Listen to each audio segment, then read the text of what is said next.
kas mums vienojas, tas ir 11. Saeimas vēlēšanu boikots. Kāpēc mēs esam pārliecināti, ka tas jādara, kāpēc mēs par to meditējam? Īsumā mēs izstāstīsim par to.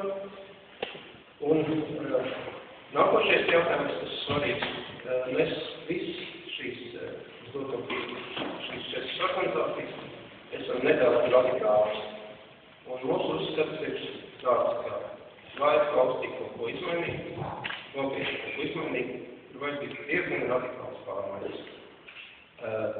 Piedalās 4 biedrības, antiglobālisti, Latvijas Saules fonds, Viskās Jaunības centrs un mēs pēc kārtas atveram dosim informāciju, savu redzētu, savu viedokli par šo visu. Mani deleģējuši vadīt šo sanāksmi, man sauc Andrus Smarots, esmu biedrības antiglobāla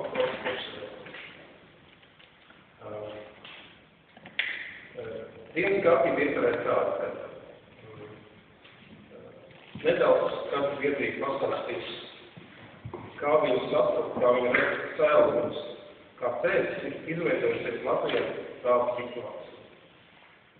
Pa otro rindu, ko mēs runāsim, tad mēs dosim aptuveni vīziju, ko vajadzētu mainīt, kā to izdarīt. Pēc tam varēs dot vārdu žurnālistiem, ja žurnālistiem ir kādi jautājumi. Pēc tam jautājumi ir publikas, un pēc tam varētu aiziet tādu neoficiālā vērā.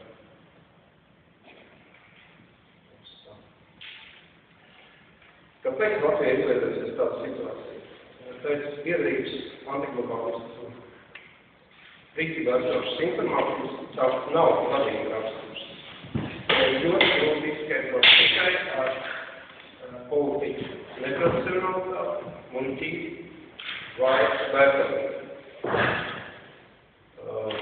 Līdzīgs noris, kā Latvijā noris arī citās bijušā austrumu bloku valstīs, ieskaitot Krieviju, Ukrainu. Pēc mūsu rīcībā esošas informācijas,